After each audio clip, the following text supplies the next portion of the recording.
Hi friends, welcome to my channel. இப்போ தான் என் சேனலை விசிட் பண்ணுறீங்க அப்படின்னா என்னோட சேனலுக்கு சப்ஸ்கிரைப் பண்ணிவிட்டு பக்கத்தில் இருக்கிற அந்த பெல் ஐக்கனை கிளிக் பண்ணிக்கோங்க.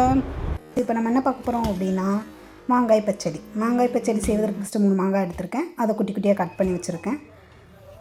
வாங்க செய்யலாம். இப்போது கடாயில் எண்ணெய் ஊற்றிட்டு 2 டேபிள் ஸ்பூன் கடுகு, 2 டேபிள் ஸ்பூன் வெந்தயம், இது ரெண்டையும் நல்லா ஆட் பண்ணிவிட்டு அது ரெண்டும் நல்லா புரிஞ்சு வந்த உடனே கருவேப்பிலை, கொத்தமல்லி இது ரெண்டையும் நம்ம சேர்த்துக்கலாம். சரிங்களா?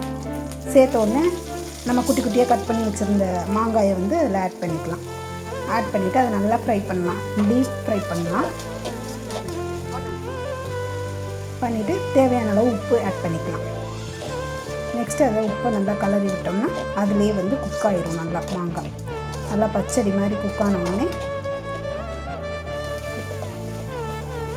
நம்ம அதில் ஆட் பண்ண போகிறது வந்து பெருங்காயத்தூள், மிளகாய்த்தூள் இது ரெண்டையும் நம்ம தேவையான அளவு ஆட் பண்ணிக்கலாம்.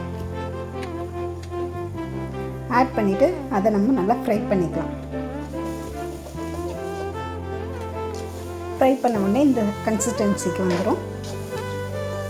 இந்த கன்சிஸ்டன்சிக்கு வந்த உடனே அந்த மிளகாய் தூள் போட்டிருக்கோம் இல்லையா, அந்த ஸ்மெல் வந்து இருக்கும். ஸோ அது அந்த ஸ்மெல் போகிற வரைக்கும் நம்ம டீப் ஃப்ரை பண்ணிக்கிட்டே இருக்கணும். பண்ண உடனே நல்லா குக்காகி நல்ல கன்சிஸ்டன்சிக்கு வந்த உடனே நம்ம கேஸை ஆஃப் பண்ணிடலாம். ஆஃப் பண்ண உடனே நம்மளோட மாங்காய் பச்சடி ரெடி ஆகிடும். ஓகே, வந்துடுச்சு. அவ்வளோதான் நம்ம மாங்காய் பச்சடி. இந்த வீடியோ உங்களுக்கு பிடிச்சிருந்துச்சி அப்படின்னா லைக் பண்ணுங்கள், ஷேர் பண்ணுங்கள், கமெண்ட் பண்ணி என்ஜாய் பண்ணுங்கள். பாய்.